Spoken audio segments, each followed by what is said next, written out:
Hello everyone.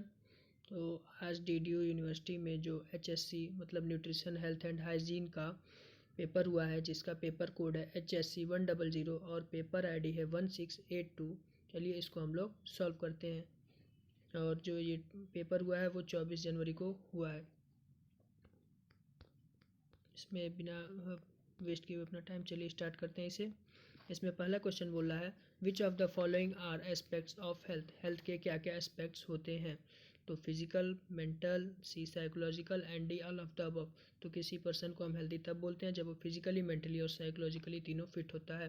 तो इसलिए इसका आंसर हो जाएगा D, all of the above.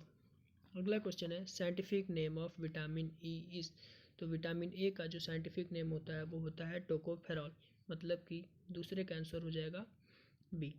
अगला क्वेश्चन है which vitamin is abundant in citrus fruit. तो साइट्रस फ्रूट जो होते हैं उनमें विटामिन सी अबंडेंट अमाउंट में पाया जाता है, इसलिए इसका आंसर हो जाएगा तीसरे का सी। अगला क्वेश्चन है it makes the food thicker by keeping oil and water mix together. मतलब कि फूड को, जो फूड की थिकनेस है उसमें ऑयल और वाटर को आपस में मिक्स करके उसकी थिकनेस को बढ़ा देता है। तो ऐसी कौन सी चीज़ है? तो ये होती है इमल्सिफायर। तो इसका आंसर हो जाएगा डी। अगला क्वेश्चन है क्वेश्चन नंबर 5। क्वेश्चन नंबर 5 में बोला है which of the following is considered as easily digestible source of protein. तो इसमें क्या क्या है? Egg albumin, soyabean, fish flesh और रेड मीट। ये सभी के सभी जो हैं वो प्रोटीन के सोर्स होते हैं, लेकिन इनमें जो सोयाबीन होता है वो ईजली डाइजेस्टिबल होता है। तो इसलिए इसका आंसर हो जाएगा बी वाला। अगला क्वेश्चन है essential for absorption of calcium is. तो कैल्शियम के एब्जॉर्प्शन के लिए जो ज़रूरी विटामिन होती है वो होती है विटामिन डी, इसलिए इसका आंसर हो जाएगा डी वाला। सिक्स्थ का आंसर जो हो जाएगा वो हो जाएगा डी। अगला देखते हैं full form of BMR is. तो BMR का जो फुल फॉर्म होता है वो होता है बेसल मेटाबॉलिक रेट, तो इसलिए इसका आंसर हो जाएगा बी वाला। अगला क्वेश्चन है scientific name of vitamin A is. तो विटामिन ए का जो साइंटिफिक नेम होता है वो होता है रेटिनल, तो इसलिए इसका आंसर हो जाएगा ए। क्वेश्चन नंबर 9 है source of food energy are. Food energy के क्या क्या सोर्सेज होते हैं? A fat, B carbohydrate, C protein. तो ये तीनों के तीनों फूड एनर्जी के सोर्स हैं, इसलिए इसका आंसर हो जाएगा डी वाला। अगला क्वेश्चन है 1 ग्राम ऑफ प्रोटीन गिव्स। तो 1 ग्राम जो प्रोटीन होता है वो 4 किलो कैलोरी एनर्जी हमें देता है, तो इसका आंसर हो जाएगा बी। अगला है एग प्रोटीन इज। तो एग का जो प्रोटीन पाया जाता है उसे एल्बुमिन बोलते हैं, तो 11th का आंसर हो जाएगा बी। अगला है 1 ग्राम फैट गिव्स। तो 1 ग्राम फैट जो है वो हम लोग को 9 किलो कैलोरी एनर्जी देता है, तो इसलिए इसका आंसर हो जाएगा बी। अगला क्वेश्चन है which of the following is not a nutrient. Nutrient क्या नहीं है? ए कार्बोहाइड्रेट, बी प्रोटीन, सी फैट और डी एंटीऑक्सीडेंट। तो कार्बोहाइड्रेट, प्रोटीन और फैट तीनों के तीनों न्यूट्रिएंट होते हैं, जिसमें से कि एंटीऑक्सीडेंट न्यूट्रिएंट नहीं होता है, इसलिए इसका आंसर हो जाएगा डी। अगला क्वेश्चन है function of protein are. A provides energy, तो प्रोटीन हमें एनर्जी प्रोवाइड्स करता है। बी बॉडी बिल्डिंग, ये बॉडी बिल्डिंग में भी हेल्प करता है। सी मेंटेनेंस ऑफ हेल्थ, तो ये तो प्रोटीन करता ही है, तो इसलिए इसका आंसर हो जाएगा D, all of the above. अगला क्वेश्चन है 15 yellow fruits and vegetable are good source of. तो येलो फ्रूट जो होते हैं वो विटामिन सी के गुड सोर्स होते हैं, इसलिए इसका आंसर हो जाएगा सी। अगला क्वेश्चन है which of the following disease comes under PEM। PEM में वो डिजीज़ होते हैं जिनमें कि प्रोटीन की डिफिशियंसी या फिर एक्सेस अमाउंट के होने की वजह से प्रॉब्लम्स होती हैं। तो इनमें क्वाशरकोर और मेरस्मस दोनों होता है, इसलिए इसका आंसर हो जाएगा सी वाला।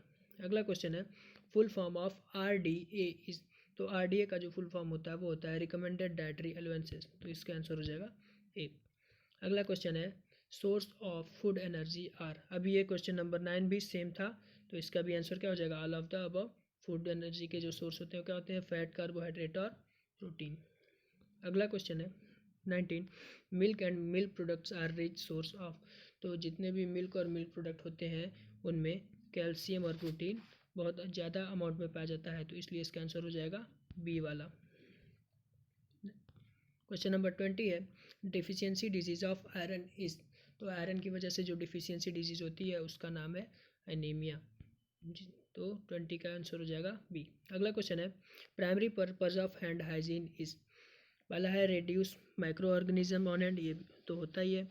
अगला है keep hands clean, hand hygiene से हाथ भी साफ होते हैं। तीसरा है कीप नेल्स क्लीन, ये भी होता है हैंड हाइजीन से। चौथा है मेंटेन स्किन इंटीग्रिटी, तो ये भी हैंड हाइजीन से होता है। लेकिन जो सबसे प्राइमरी पर्पज़ होता है वो होता है reduce micro organisms on hand. तो 21 का जो आंसर हो जाएगा वो होगा ए। अगला क्वेश्चन है पर्सनल हाइजीन।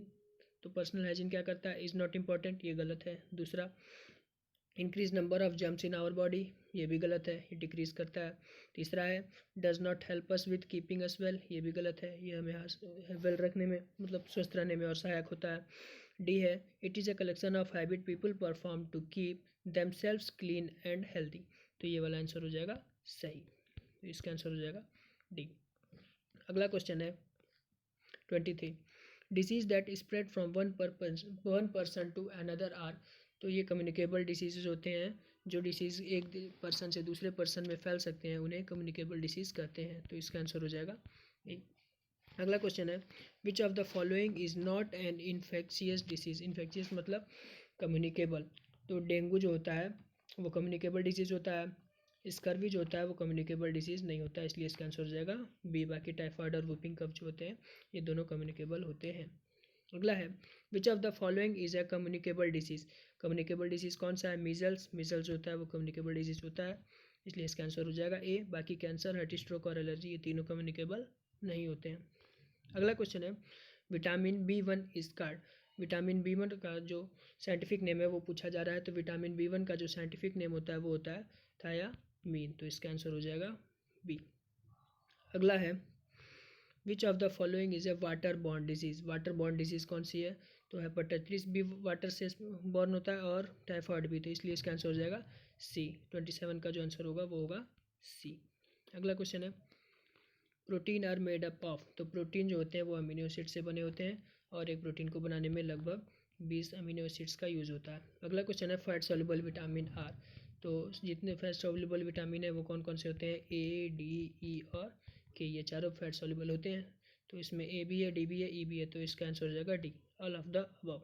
अगला क्वेश्चन है egg, milk and meat are good source of. ये तीनों में क्या मिलता है सबसे ज़्यादा, तो हमें मिलता है प्रोटीन, इसका आंसर हो जाएगा सी।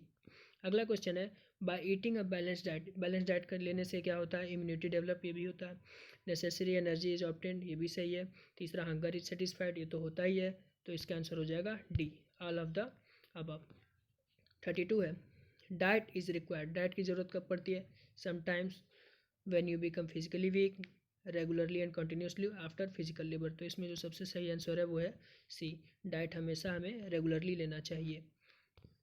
33 क्वेश्चन है अगला the essential nutrients present in a balance diet are.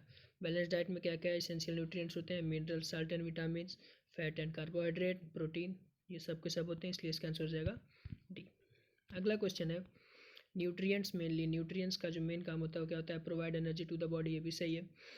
The body helps to growth and development, ये भी सही है। Control various functions of the body, ये भी काम करते हैं न्यूट्रिएंट्स, तो इसका आंसर हो जाएगा जो होगा वो डी।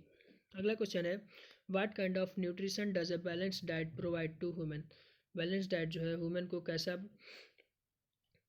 कैसा जो होता है डाइट प्रोवाइड करता है। तो बैलेंस डाइट जो होता है वो किसी ह्यूमन बीइंग को हेल्दी रहने के लिए जो मतलब एनर्जी और डाइट की रिक्वायरमेंट होती है वो बताता है, तो इसलिए इसका आंसर हो जाएगा A, balance diet provides healthy diet to the humans, तो इसका आंसर हो जाएगा ए।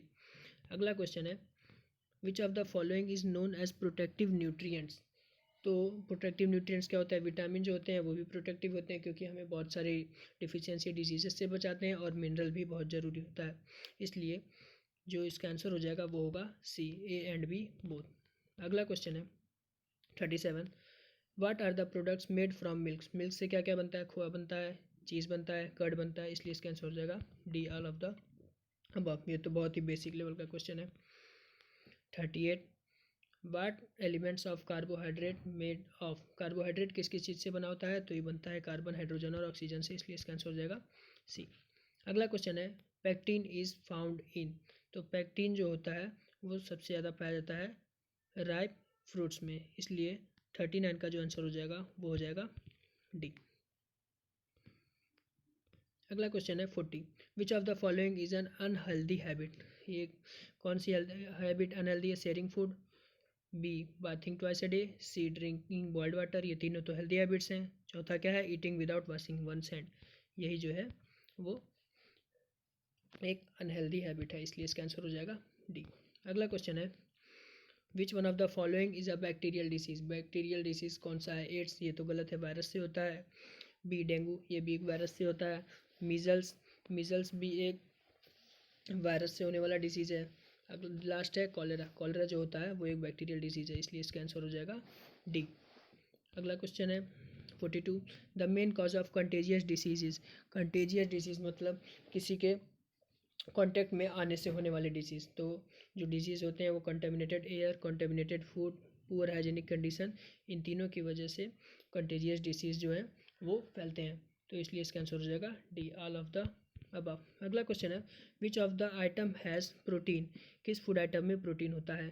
तो हनी में कार्बोहाइड्रेट पाया जाता है, मिल्क में प्रोटीन पाया जाता है, शुगर में तो शुगर है तो इसमें तो कार्बोहाइड्रेट मिलता है, पोटैटो में भी कार्बोहाइड्रेट और आयरन पाए जाते हैं, लेकिन सबसे ज़्यादा प्रोटीन जो मिलता है वो मिल्क में होता है, इसलिए इसका आंसर हो जाएगा बी वाला।